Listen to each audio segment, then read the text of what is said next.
Olá, no Conversa Pública de hoje nós vamos falar sobre a situação econômica do Brasil e como isso tem afetado a sua vida. E para falar melhor sobre esse assunto, nós recebemos o colunista do jornal Boas Novas Brasil, o economista Gilberto Braga. Boa tarde, Gilberto, seja bem-vindo. É um prazer grande participar. Boa tarde a todos. Gilberto, eu gostaria que você começasse explicando o que está acontecendo com a economia brasileira e como isso tem afetado a vida dos brasileiros. O ano de 2015 é um ano difícil para a economia, um ano em que o governo vem tentando corrigir todos os problemas econômicos que ocorreram nos anos anteriores. A verdade é que até 2012, meados de 2013, o governo tinha um determinado comportamento na economia, um comportamento mais austero, um comportamento mais rígido e que permitiu um bem-estar e uma melhoria da qualidade de vida dos trabalhadores e da população brasileira. A partir de meados do ano de 2013 e o ano inteiro de 2014, já dentro de um cenário eleitoral, o governo subverteu essa regra e começou a fazer determinadas políticas e atitudes que tinham não um olho na questão do equilíbrio econômico, os economistas chamam de situação macroeconômica, mas focado mais para determinadas áreas populacionais que poderiam significar votos e reeleição para a presidente Dilma Rousseff.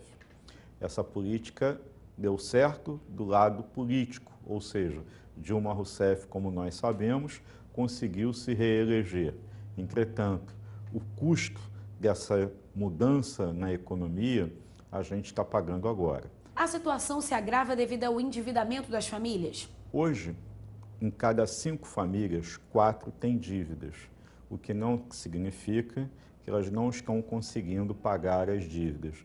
Mas de cada 4 famílias que têm dívidas, uma família não consegue pagar as contas que fez.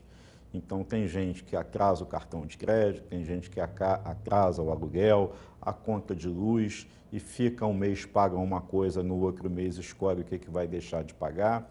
Então, essa administração mostra que com as dificuldades econômicas também se tornaram muito mais complexas a gestão familiar e o equilíbrio orçamentário. É um período difícil também para os empresários? A consequência de as pessoas estarem com menos dinheiro significa que elas podem comprar cada vez menos. Em outras palavras, as empresas, os empresários vendem também cada vez menos. Então, isso dificulta o investimento das empresas, porque elas não vão expandir e crescer os seus negócios se as vendas, se o faturamento não acompanha esse movimento. Então, é um período de retração dos mercados de uma forma geral. Quem vende não está expandindo a produção, em muitos casos até está diminuindo a produção. É o caso, por exemplo, da indústria automobilística.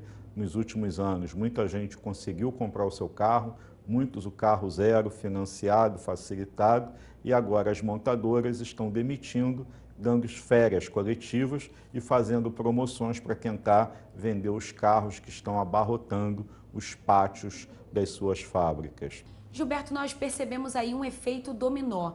Quais são as medidas que o governo tem tomado para resolver esse problema? O governo tem tomado medidas impopulares, mexendo, por exemplo, no próprio seguro-desemprego. O tempo de permanência muda, você tem que trabalhar 1 ano e 8 meses para fazer jus ao seguro-desemprego, mudando as regras das aposentadorias, mexendo na dotação do próprio orçamento do Estado, fazendo um aumento de carga tributária para alguns setores da economia, fazendo com que os empresários e os bancos, por exemplo, que lucram muito, paguem mais impostos. Então, o governo vem fazendo uma série de medidas que são medidas que, num primeiro momento, travam ainda mais a economia, como se fosse um remédio amargo, um remédio duro, para fazer com que o próprio governo também ajuste as suas contas. O governo vem gastando mais do que ele consegue receber da sociedade sob a forma de pagamento de tributos,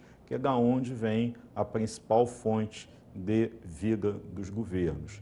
Quero agradecer, Gilberto, pela sua participação e até a próxima. É um prazer e lembrando que eu espero todos vocês na coluna Economês, da qual eu sou titular no jornal Boas Novas Brasil.